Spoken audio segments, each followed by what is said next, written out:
Okay, good evening. It's my pleasure to welcome you all this evening on behalf of BOMS to our journal club for this month, which has been arranged by Sharif Awad, who leads all of our online webinar and journal club program. Before we start, there are some dates in the diary that I would like to highlight to you. Firstly, we have a BOMS webinar on the 28th of April, same time. That's 2 weeks from now, which is going to be, Tom Barber is going to speak, and the topic is the pathogenesis and novel management strategies for obesity and lessons from genetics and mindfulness. And then following on from that, on the 12th of May, again at 8 p.m, the Journal Club is going to be hosted by Birmingham Heartland's Bariatric MDT. And following on from that, this 26th of May, Dimitri Pounaris has got a research workshop in the diary, and I think registration is currently open for that. Even more exciting than that, from the 5th to the 7th of July, we are going to have an ASM in Oxford, and the current plan is for that to be a face-to-face meeting. Clearly, there may be elements of it which will be online, and it's all contingent on what happens with COVID, but we've got superb venues, we've got a great programme, and we're anticipating registration will open for that online within the next week or so. So tonight's Journal Club is very generously been sponsored by WL Gore, one of our corporate partners. And I would now like to hand over to Mohammed Al-Kalawi, who is Honorary Associate Professor of Surgery and Consultant Bariatric Surgeon at University College London. Roxana Zakari, who's the trainee lead, and I will moderate the questions. Mohammed, thank you. Thank you very much, Jim, and welcome everyone. It's a pleasure to be here. This is my first time being in the Journal Club here with BOMS, and I think this is something that's going to carry on for long, and it's going to be very, very beneficial, regular meeting for all of us. So today, I'm very, very pleased to have two of my colleagues from UCLH. We've got Ola Fili, who's our senior psychologist, and Al-Wahash Kujair, who's our current bariatric fellow. Ola's going to start with a very, very interesting article about how surgeons view bad response to bariatric surgery. I think it's going to generate a lot of debate, so I'm going to hand over now to Roxana to start officially the Journal Club for Ola to start as well. Roxana, thank you. Thank you very much. If you have any questions as you go along, we would really like you to place them in the Q&A box, and we'll collect them all and to be able to answer the questions after Ola's presentation. We'll try and get through as many as we can, but we'll get through them and we can answer them in the Q&A box if we have time. So yeah, without further ado, Ola, thank you very much. So bear with me while I just share my screen.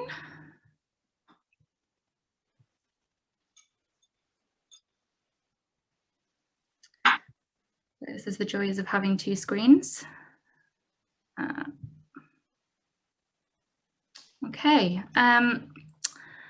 so my name, as introduced, I'm Dr. Ola Fili. I've been working as a clinical psychologist in the bariatric service at UCH for just over a year now.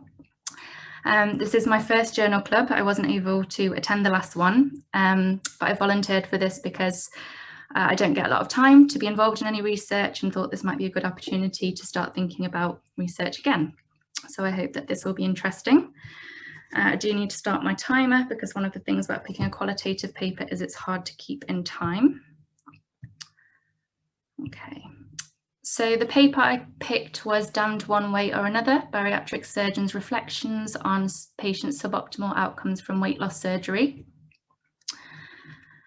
So just to present some of the background to this paper, we know that whilst the majority of patients who undergo weight loss surgery succeed in losing weight and maintaining their weight loss, weight regain or suboptimal levels of weight loss can be seen in a minority of cases. And some patients also show poorer psychological outcomes post-surgery, with things such as binge eating, relationship difficulties, the transfer of addiction, particularly to alcohol, poor body image and a deterioration in mental well-being. And as a result of this variability in patient outcomes, there have been calls for patients to be managed by a multidisciplinary team. Previous research has identified predictors of suboptimal weight loss post-surgery, which include things like binge eating, disinhibition, and behaviours such as grazing or lack of physical activity and alcohol misuse. And literature on the role of psychological factors predicting weight loss and weight regain is mixed. So a review concluded that there appears to be a role for things like baseline cognitive function, personality, mental health, and binge eating and composite psychological variables which influence eating behaviour and in turn impacts weight. And researchers also identified predictors of poorer psychological outcomes, although this evidence is mixed. Suboptimal outcomes post-surgery have been researched using qualitative methods to explore patient perceptions.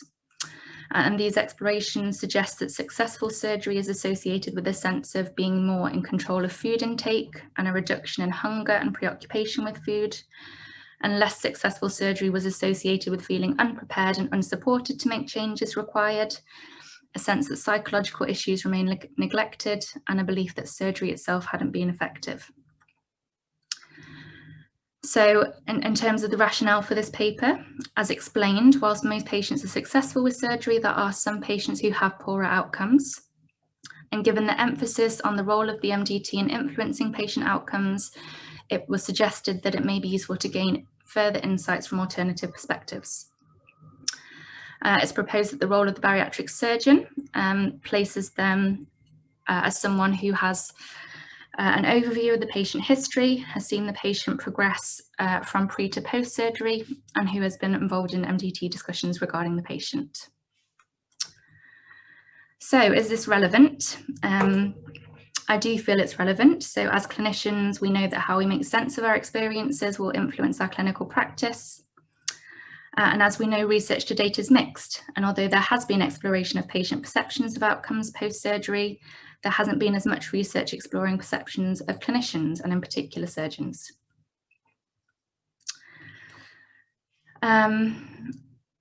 Okay, so in terms of the methodology, 19 surgeons were approached and 10 surgeons were recruited, and recruitment was through a mix of convenience and snowball sampling. And as you can see, surgeons were from different parts of the country. Some worked in NHS and some in private settings, but all had more than 10 years of experience in bariatric surgery. Interviews were conducted by telephone and lasted between 14 and 31 minutes, and a semi-structured interview with a critical incident approach was employed. And so surgeons were asked to introduce their chosen patient's background and history, describe the professional input they had received prior to surgery, so including the decisions that had been made, what had happened to the patient following surgery and their reflections on the case. And transcripts were then analysed by the researchers. Interpretation was inductive, meaning that themes were grounded in the data rather than coming from preconceived ideas or themes. And analysis was an iterative process involving discussions between the two researchers, taking into account their own positions and expectations. So in terms of critiquing the methodology, so as you can see, the research aim fits the methodology chosen. The method needed to be qualitative research, as the research aim is about understanding the perspective of surgeons and exploring how they have made sense of a particular phenomena. So in this case, poor outcomes in bariatric surgery. And I imagine that the use of thematic analysis fits better with the use of a critical incident approach, as this method allows for more flexibility than other approaches such as IPA. I did wonder about the use of a critical incident approach, so I can understand that focusing on one case may have aimed to allow for depth in the description and reflections made, rather than thinking about lots of different cases. And it's also probably a means of considering and reflecting on a case that might feel more familiar to healthcare professionals. However, inevitably the cases picked are all very different, and this means that participants are often describing different problems in terms of outcomes, and these likely have very different contributing factors. And so I did wonder if it might have been beneficial to focus on one possible suboptimal outcome post-surgery. However, I am aware that the aim was to explore psychological and physical suboptimal outcomes more generally. In addition to this, some of the interviews were very short, the shortest being just 14 minutes. And whilst we can't see the interview transcripts, this means that we don't know that there isn't rich data, but it's less likely that the data is rich given the short length of the interviews. And another critique highlighted by the authors themselves is the fact that the participants came from different services in different parts of the country, which again, is likely to contribute to differences in experiences. And finally, one of the things that's often really important in qualitative research is reflexivity. And the reflexive statement provided by the authors didn't consider how their position affected the interpretations that they made. They just talked about how it affected what the participants might have said. It is mentioned in the analysis that during the analysis, discussions were had between the researchers about their own positions and expectations, but these aren't discussed in the paper. Okay. So, as I have mentioned, the cases described in the results are quite different. Interestingly, half of the participants chose cases where a patient lost too much weight. There was one case where concerns regarding the patient's ability to follow guidance and self-care, which led to a reversal. There was one case describing suboptimal weight loss due to overeating. One case where the patient was dissatisfied with the surgery as they had hoped for further difficulty with eating and further feelings of restriction. Another case where a patient experienced significant psychological difficulties following surgery, and a case where a patient experienced complications post-surgery of abdominal pain, vomiting, and difficulty eating, with numerous investigations over 5 years and no cause found. In all but one of the cases, these difficulties were evident in the first year post-surgery, and one patient was doing well until about 18 months post-surgery, and all patients had been managed by an MDT with different team members feeding into the decision-making process. So I'm going to try and whiz through the results quite quickly to save time. So I apologise if I'm skipping through this quite quickly. I hope you've had a chance to read the paper. So the first theme was around challenges to success, and this included 3 sub-themes, which were poor adherence, patient disclosure, and underlying psychosocial difficulties. So in summary, psychosocial issues, poor adherence, and patient disclosure were seen as key challenges to success post-weight loss surgery. And this included the role of the meaning of the weight to patients and the use of both weight loss and weight gain as a defense mechanism. So for example, regaining weight as a way of fending against male attention. Participants also talked about patients' inability to stick to the post-operative dietary regimen and the failure of patients to disclose ongoing mental health issues. And authors highlighted the role for patient expectations in terms of the impact of weight loss on their lives and the requirements for behaviour change. And the role of choice, control and blame, and the extent to which surgeons held the patient responsible for their health after surgery was also discussed. So theme 2 was solutions in an ideal world, which again had the sub-themes of identifying underlying psychosocial difficulties and also addressing psychosocial difficulties. So this related to the way surgeons would like to ideally address these challenges, particularly with the identification and management of the psychosocial issues that impact on patient outcomes. And the authors summarised this theme as illustrating the surgeon's views on providing solutions to the factors that undermined optimal outcomes post-surgery. And in particular, they highlighted the need to identify and address psychosocial issues and provide a description of this process in an ideal world. In terms of the process for identifying and addressing issues, not all surgeons agreed. There was variability in who they felt should take responsibility, both pre and post-surgery. For example, whether or not there should be more support or rather than more support, focus on more patient education.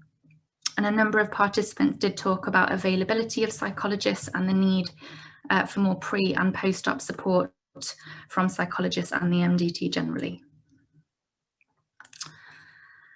And the third theme is summarised by the authors as, so it's around the real life compromise, and again, the sub-themes were working with available resources and balancing risk. And this is summarised by the authors as illustrating the impact of optimising patients' outcomes in the real world setting and the limiting role of available resources and the need to balance risk.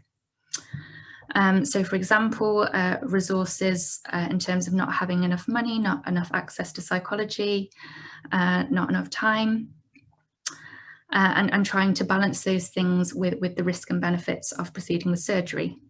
And with hindsight, several participants felt that they would still operate, even knowing what they know now, due to the potential benefits of surgery. And some expressed regret over the decision to operate, given their patients' poor outcomes, whilst it was interpreted by the authors that some surgeons seemed to feel quite fatalistic about the process and expressed a feeling that whatever they did, they would be doing something wrong. There was also an overarching theme of responsibility, which is described as permeating all parts of the interview. And this theme explored who the responsibility for suboptimal outcomes might lie with. So for example, whether this is the patient, whether it is the GP for not providing more information during the assessment process, and how much of this lies with the patient. Okay. So rather than critique the results here, I'm going to go on to discussions and conclusions and then think about the overall paper more generally. So in line with findings of this paper, previous qualitative and quantitative research highlights the role of the patient and suggests variables such as overeating, not following behavioural recommendations, and mental health issues as contributors to outcomes post-surgery. A novel finding was the role of patient non-disclosure, so the possibility that patients might consciously or unconsciously hide their problems to stay on the patient pathway, and this being a key factor in poorer outcomes in the long term. The author then goes on to highlight the frustration seemingly evident in surgeons' accounts at having to make decisions with limited information, and also a scepticism that patients could be encouraged to be more open due to their wish for surgery. And the authors propose that the theme of ideal word solutions reflects other research which calls for more MDT working and more pre and post-op support. The authors then discuss a number of problems with the study to be considered, which includes the fact that the participants worked in different services in different regions, the use of a critical incident approach, which may have caused an overemphasis on problems and barriers rather than success, which gives a biased approach to the effectiveness of bariatric surgery. And finally, the authors suggested tentative implications for service development and that improved communication between patients and members of the MDT may improve patient outcomes. So rather than just critiquing this paper, I've also thought about questions the paper raised for me. And these things may have been beyond the scope of the paper to consider, but I thought these things might be useful to reflect on or discuss.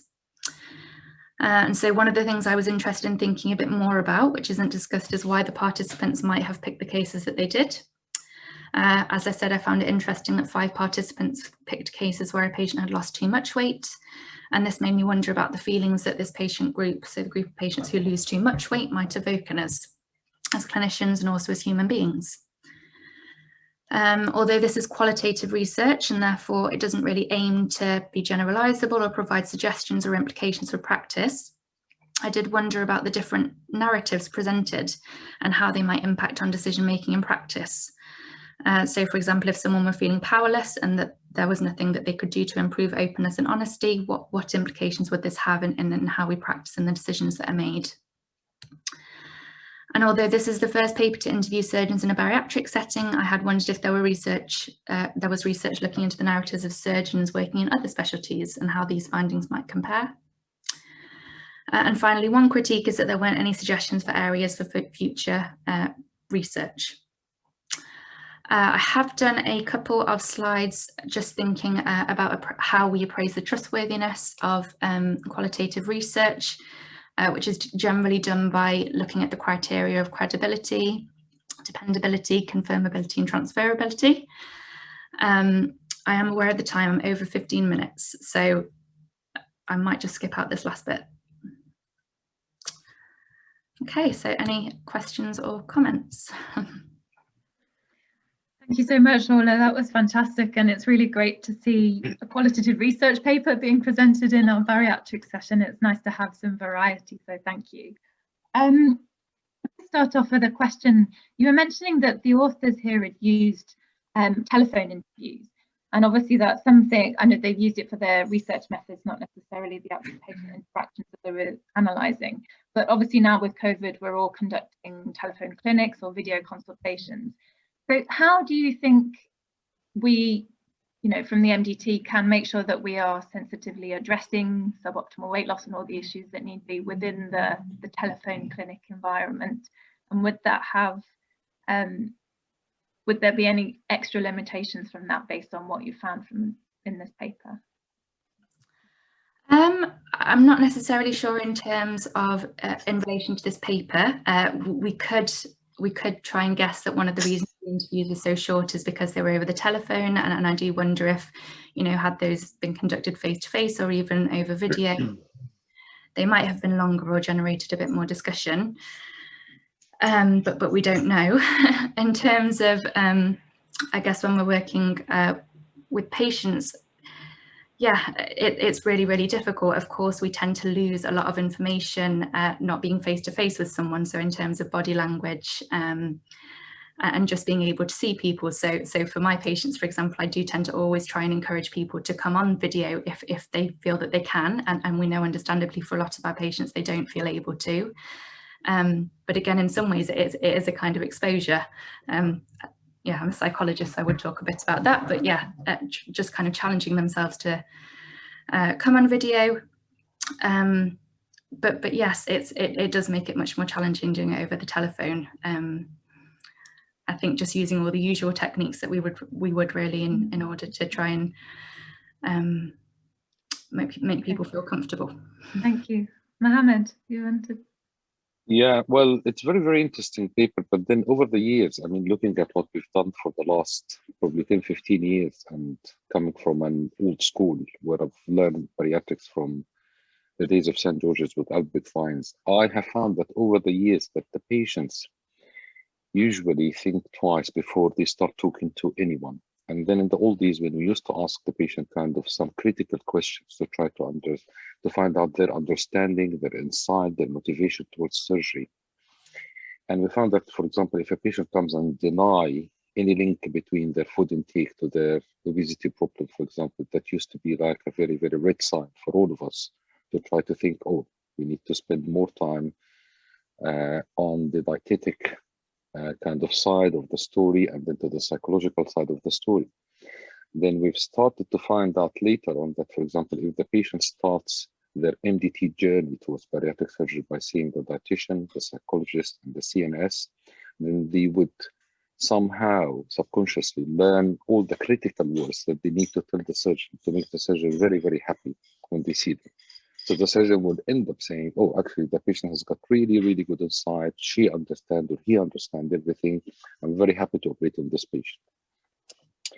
So that's why this is when I've started now to think and then maybe propose to our MDT and then to everyone who's in the practice to try to say, I think we might need to step backwards a bit and then go like the good old days when we just send the patient like a small questionnaire that the patient needs to fill before having any discussion with anyone to just give us the true kind of identification of this patient. If there are any psychological issues, if there are any dietetic issues, because once the patient comes to the hospital and then seeing even other patient next to him or her in the clinic, then they would say, oh, by the way, when you see Mr. Karawi, always tell him that it's due to my eating pattern.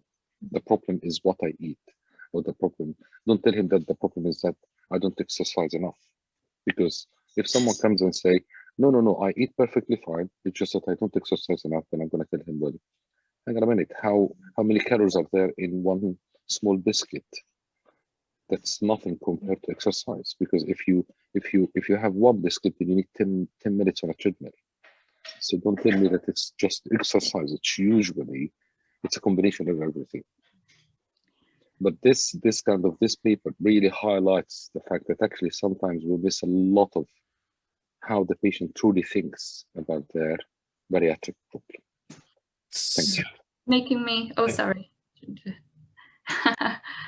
That was making me think a few things that I was going to talk about, but I can wait for the next question.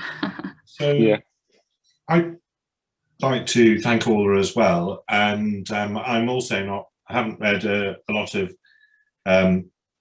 qualitative research papers, and I think it's interesting that the quotes from those who were interviewed they've got the names attached to them.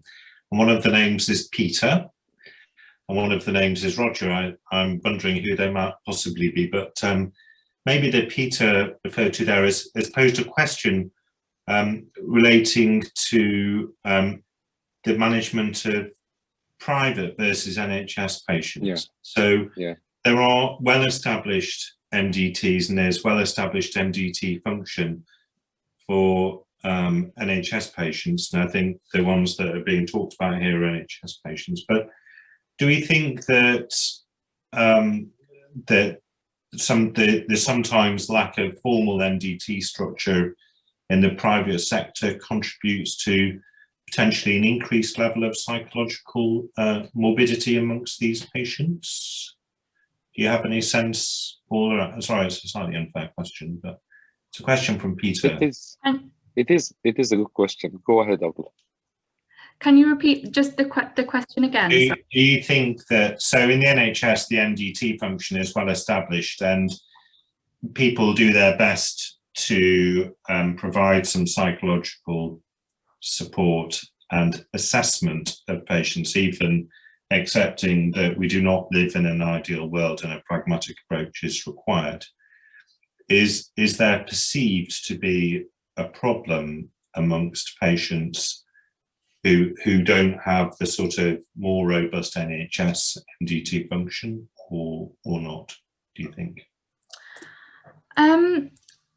I haven't done a huge amount of private work, so I wouldn't be one of the best people to be asking.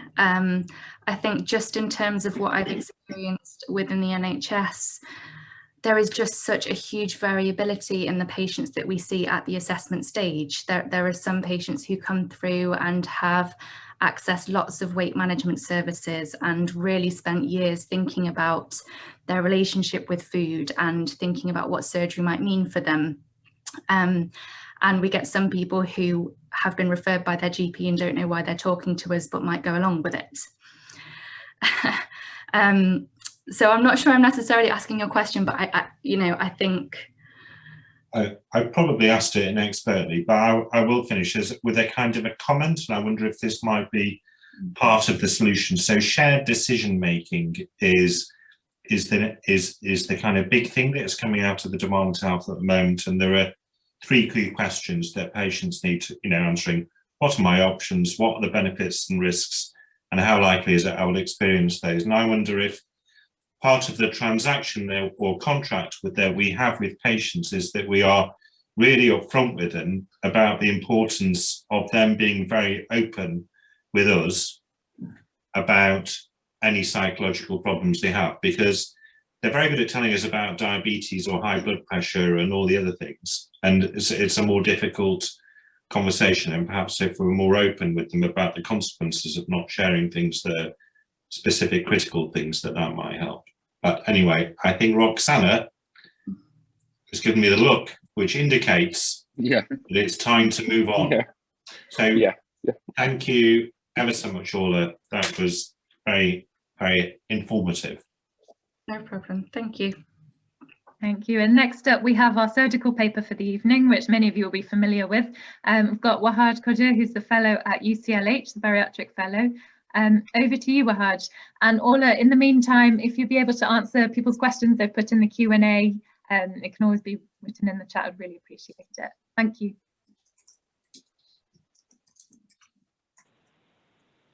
Good evening, everyone. Can you hear me? Yes, we can. Yes, we can. Okay, I'll start sharing my screen.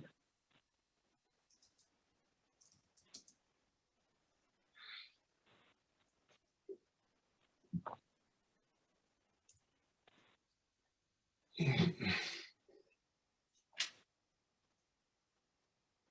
can you see my screen now? Yes, all That's good. perfect. Yes, okay. So good evening, everyone. It's a pleasure to be here tonight. Today we're going to present the EOMEGA trial paper. It's not quite recent. It has been published for almost more than a year now. However, we've chosen this paper due to its quality and its importance, and the debate goes around it. So we hope that it's going to generate fruitful discussion and hopefully good learning points. So the title of the paper is Efficacy and Safety of One-Anastomosis Gastric Bypass versus Roux-en-Y Gastric Bypass for Obesity, a multi-center randomized open-label non-inferiority trial. This paper has been published in The Lancet, a well-recognized journal with high impact factor. It was published back in March 2019. It was authored by Maud Roberts and colleague. As you can see, there are well-recognized names among the authors of this paper. This paper included 9 high-volume obesity centers in France, and all authors have contributed to it. What did we know before this paper was published? So for the same topic, we had 1 meta-analysis and 2 RCTs before. The meta-analysis was mostly on retrospective data. The 2 RCTs, one has been criticized for having small number size, and the other one was criticized for having missing data for the patients and some about the methodology. So when the EOMEGA trial came out, it was potentially carrying a higher level of evidence. So as we know, one-anastomosis gastric bypass is increasingly used for treatment of morbid obesity. Recently, it has been approved by EFSO to be one of the standard bariatric procedure.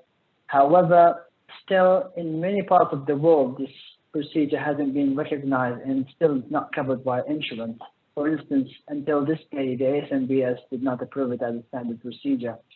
And when surveying surgeons about the concerns for this surgery, many reported concerns about the safety, the risk of bile reflux, and potential risk of cancer. So the question raised by this paper is primary one-anastomosis gastric bypass inferior to Roux-en-Y gastric bypass in terms of weight loss, metabolic effects, and safety. So this is a prospective, open-label, non-inferiority, randomized controlled trial.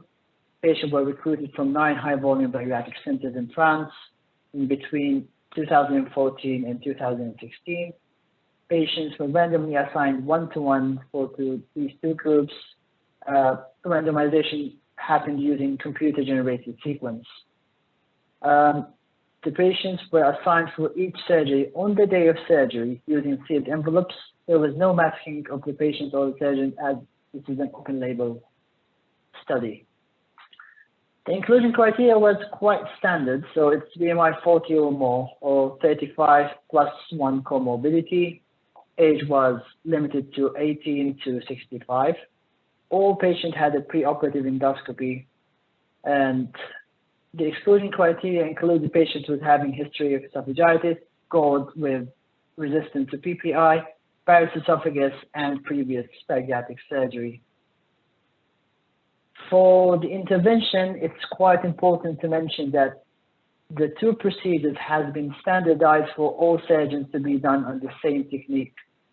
So for the Roux-en-Y gastric bypass, there's a standard 30 cc gastric pouch, a standard 50 cc, 50 centimeter biliopancreatic lymph, and 150 elementary lymph. All mesenteric defect has been closed.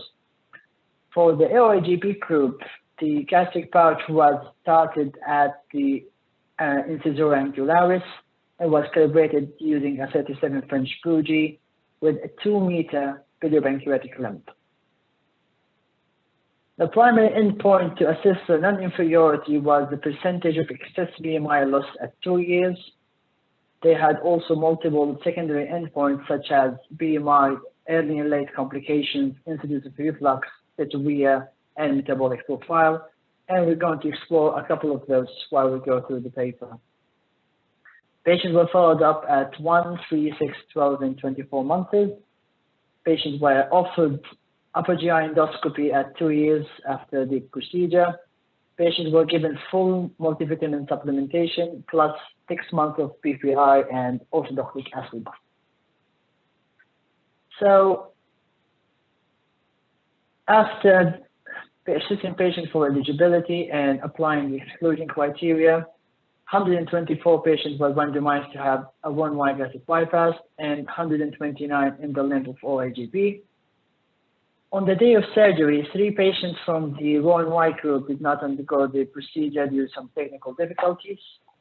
So we had 121 patients had Roux-en-Y gastric bypass and 127 patients had OAGP. And over the follow-up period, many patients had been excluded from the study. So due to pregnancy, we had 3 patients in the Roux-en-Y limb, 4 in their pregnancy limb. In the OAGP group, we have 2 deaths and 4 patients who had revisions to Roux-en-Y gastric bypass, and we are going to review the causes of that. Unfortunately, some patients lost follow-up, so 26 patients lost follow-up in the Roux-en-Y group, 31 lost follow-up in the OAGP group. So at 2 years, the patients who completed the study were 91 on the Roux-en-Y group, which is equivalent to 75% follow-up rate, and only 86 in the OAGP group, which is equivalent to 68% as a follow-up rate.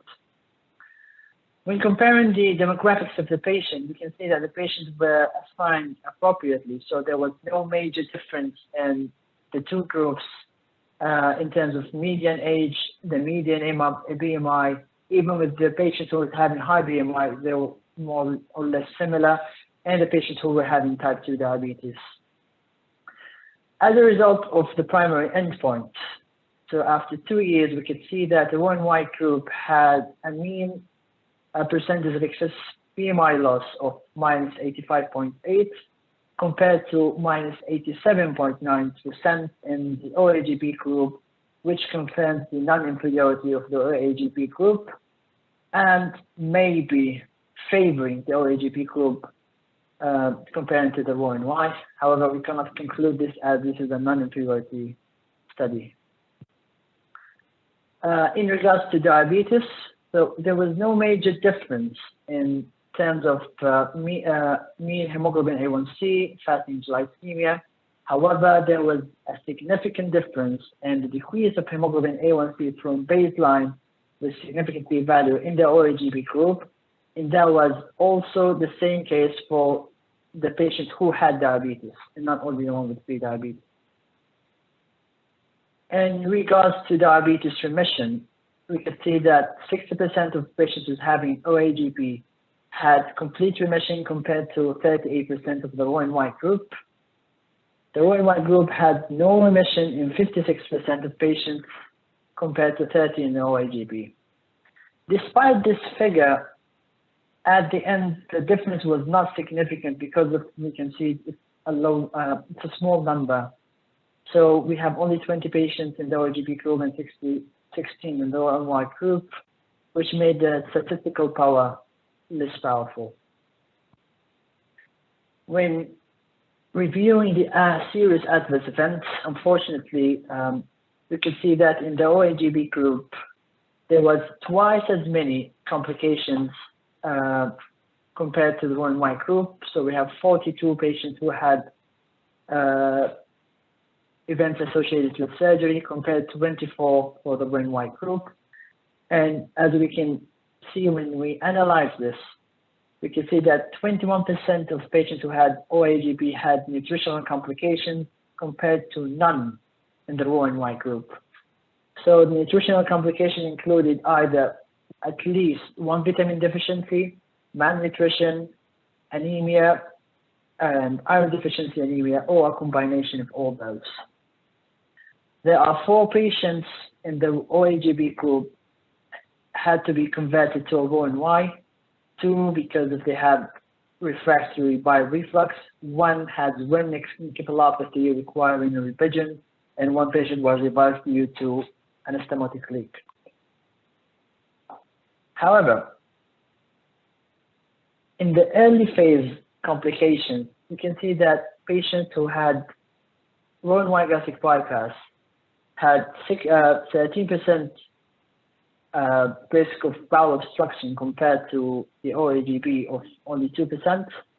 5 patients have been admitted to the hospital with chronic abdominal pain in the Roux-en-Y group, and that was not the case for the OAGB group. So as we mentioned, all patients were offered endoscopy at 2 years.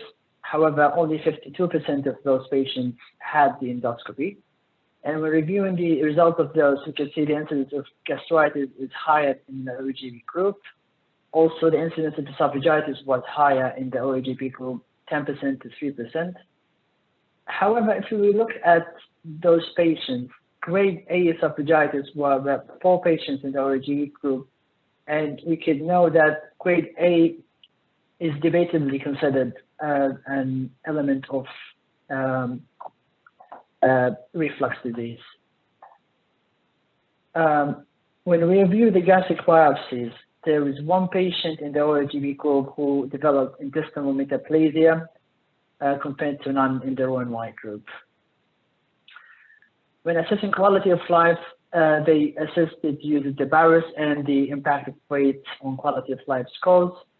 Both groups had significant improvement in quality of life, self-esteem, and public stress. However, when we compare the 2 groups against each other, there was no significant difference. So at the end, the authors concluded that OAGB is not inferior to Roux-en-Y in terms of weight loss, metabolic improvement at 2 years. There were higher incidence of diarrhea, nutritional adverse events with OAGB, suggesting malabsorptive effect of this procedure. More prospective studies with long-term follow-up are needed, especially to assess the risk of biliary reflux on the long term and the effect of modifying the biliary pancreatic balance and its outcome. So overall, I believe this paper brings high quality evidence than previous studies. It's well designed, well written, extensive data profiling, and they have shared their data so it's accessible. The limitations, number 1, the restricted number of patients in this trial. So you expect for a largely populated country as France to have more patients included. The follow-up is only 2 years, so it's relatively short. There's a low follow-up rate, as we have seen in the OAGB group. The follow-up rate was only 68%. There's almost always a risk of bias because this study is not blinded. One of the limitations is the small number of diabetic patients being included in the study, and that has made the statistical power not as should be.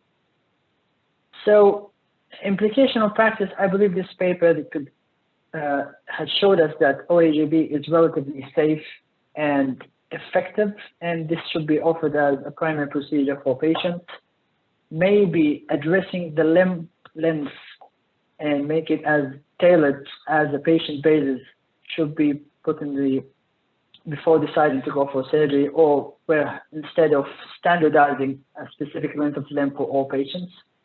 And of course, longer follow-up should be wanted for all patients to prevent late complications and malnutrition. Thank you, and I'll be open for questions. So that was a super presentation, and I think it is really important that we base our practice as far as we can on high quality evidence derived from randomized trials. And I think you presented the study there very nicely, Al-Hawaj. There's a couple of questions and comments. First of all, you did mention that the people weren't blinded to which operation they'd had done. I mean, do you think that you could blind people to which operation they've had done? Al-Hawaj? I believe that's quite difficult, to be honest, but I think in some trials they made this happen, so it might not be in the same setting. So I think I would put it to you that this group of patients, the patients that we operate on, are actually perfect for blinding to which operation they've had done, because the incisions are the same, whether you've had a single loop or a Roux-en-Y bypass. And we've got experience of this in esophageal surgery. So we've done the Romeo study where it's an open versus a minimally invasive procedure, and you just put dressings on the patients and the patient doesn't know which operation they've had done. You ask the patient what they think they've had done and they often get it wrong. So I think just in terms of us as a group, looking forwards, we should be thinking about blinding patients. It's a perfectly reasonable and ethical thing to do, and all you write in the operation note is bypass as per study protocol, and it can be unblinded if needs be. So that's the first thing I think it will be helpful for us to consider. And I was wondering, but it does highlight one of the problems with getting decent quality randomized evidence. So this study started back in 2014. And it was run across multiple centres. They took 2 years to recruit, which is fine. So that took them to 2016, then 2 years follow-up, 2018, and they've got it published in The Lancet, which is, you know, pretty much as good as it gets, but that's taken another 6 or 9 months. And the problem here is that this study, from writing the protocol for an operation that I think most people would not now use a 200 centimetre length as the standard for an OAGB. People tend to use a smaller length because of the nutritional problems highlighted here. And in a sense, it is reason, you know, what is there, the patients have been randomized, but it does demonstrate some of the problems with running randomized trials. So one of the things that people think about is adapting the design or the protocol as you go.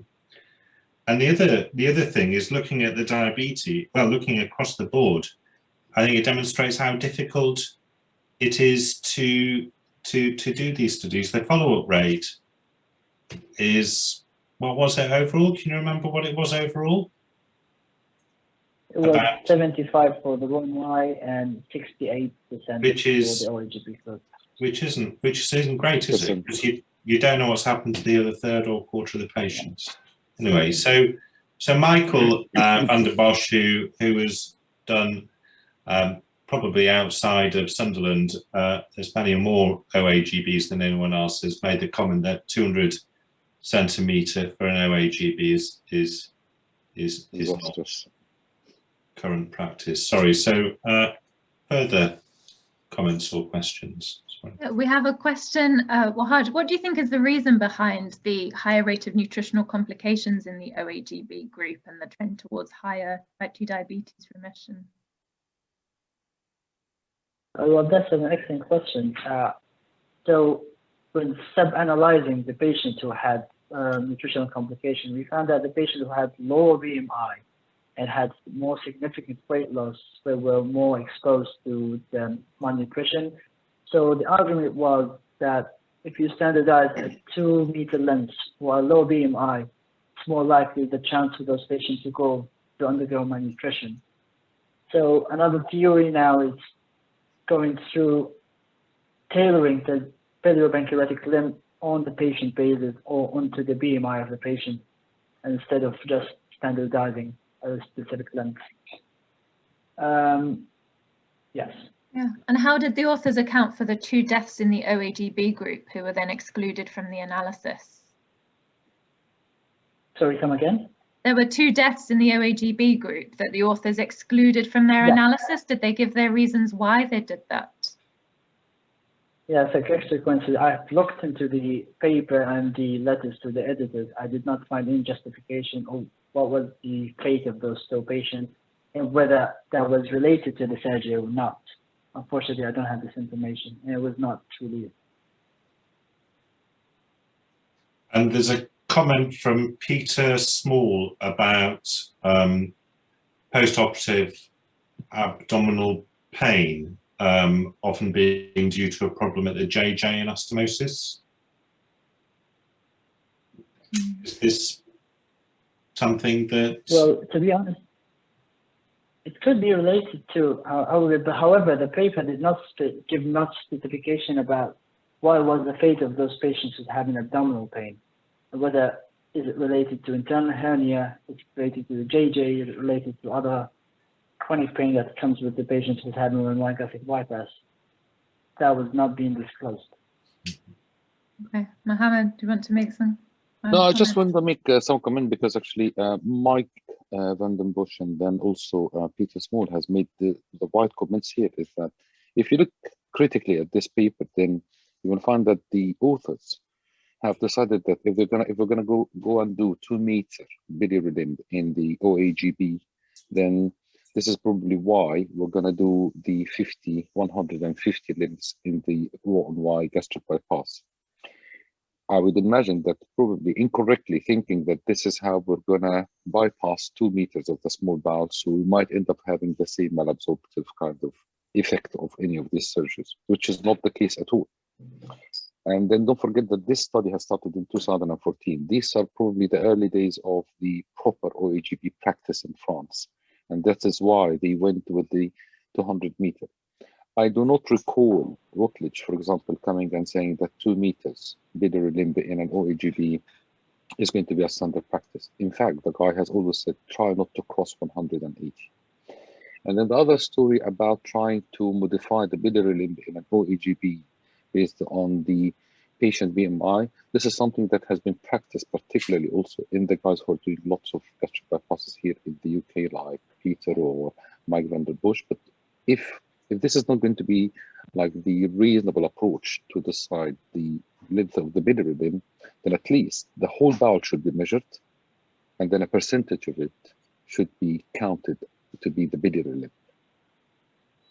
So I think these are the 2 critical points in deciding why did this kind of author went into 2 meters. And I think it's completely unfair to blame the OAGB, for example, for having malabsorptive or diarrhea or steatorrhea or vitamin deficiency when you opt every patient to go for a 2 meter biliary limb, and particularly looking even at the cohort of patients where their BMI wasn't that high at all, actually.